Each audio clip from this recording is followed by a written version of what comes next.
Okay, so I've had a lot of emails requesting lessons on mixing pentatonics and pentatonics in the jazz idiom after I put my Jerry Bergonzi lesson up. The number one question I get is, how do I use the patterns that I showed in the Jerry Bergonzi lesson? And the answer is pretty simple. Just use them anytime you would play a pentatonic scale. So I'm going to go ahead and do 3 lessons on pentatonic scales in the jazz idiom. And I'm going to start with what I think is the most basic use of pentatonic scales in jazz, and that would be how to apply pentatonic scales over a 2-5-1 progression. In the intro clip, I played All the Things You Are, and on the bridge, I used a few pentatonic scales, so you can see how I really use them in improvisation. And I probably played them, in some other places in that example amongst a lot of triad stuff I'm working on and chromatic approaches and whatever else, I played. Anyway, let's go ahead and look at a 2-5-1 progression in the key of G. And before we start this, I have to say it's imperative that you know all your pentatonic scales and all 12 keys and all positions, or else this isn't going to work at all for you. If you don't know that, just shut off the video and work on that for the next couple months and then come back. But if you do know that stuff, you should definitely go ahead and work on this. Let's start with, let's just do everything in the 5th position here, which is, based around this box that everybody knows. So the first chord in a 2-5-1 in G major would be A minor. So obviously the A minor pentatonic is the go-to scale. You can see it has the root, it has the 3rd, it has the 11th, the 5th, the 7th, and just outlines the chord perfectly. So that's the scale I would choose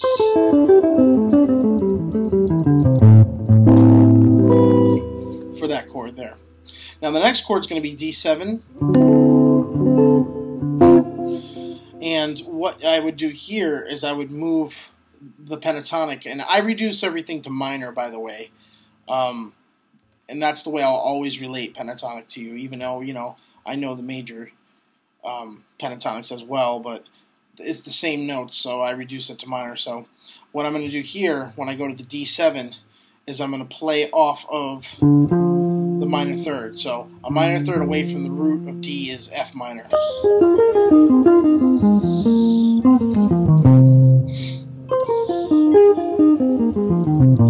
Okay, so that would be the second pentatonic that you play over the 5 chord. Now let's analyze what's in that pentatonic. If we start from, let's just start from the top of the pattern here. This is the closest position. So you have C, which is the 7th of D. You have B flat, which is the flat 13. You have A flat, which is the sharp 11. You have F, which is the sharp 9. Okay? And then you have E flat, which is the flat 9 of D. Okay? And as you can see,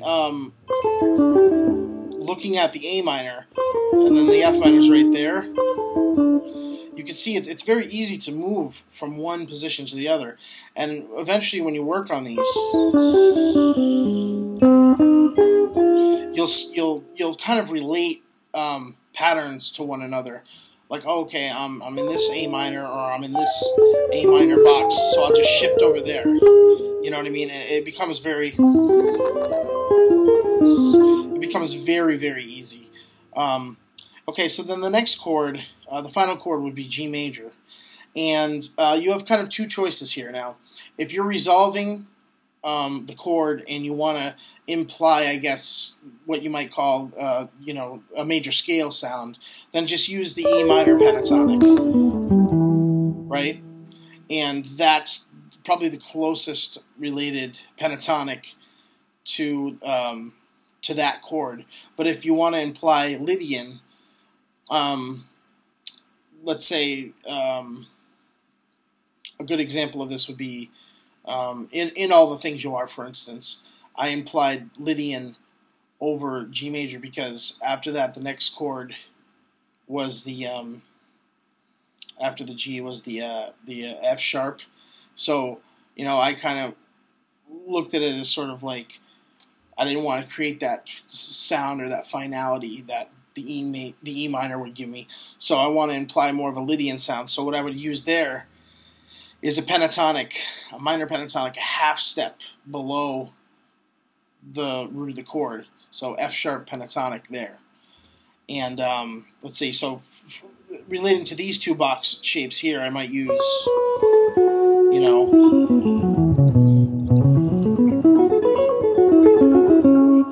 and as you can see, it's very easy to make a line, because look.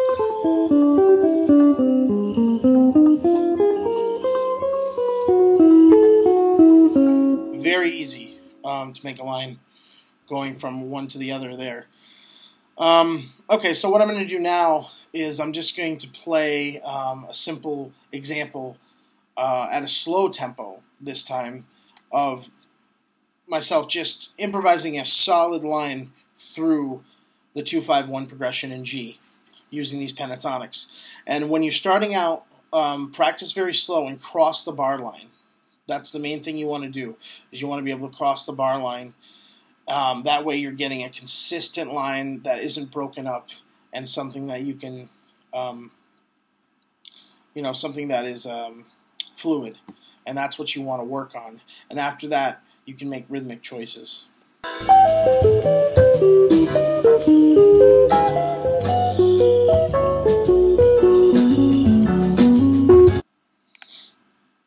Okay, so that was just like a little noodling on the scale, on the three scales over the 2-5-1.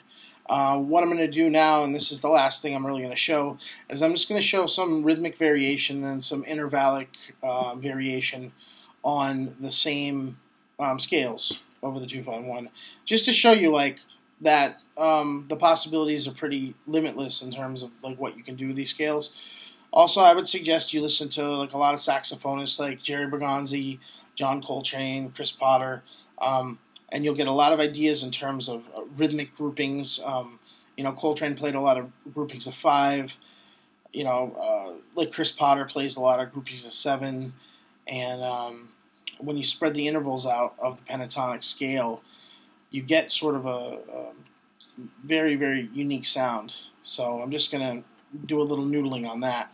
And the next lesson, I'm going to teach you how to mix different pentatonics over basic minor and major chords.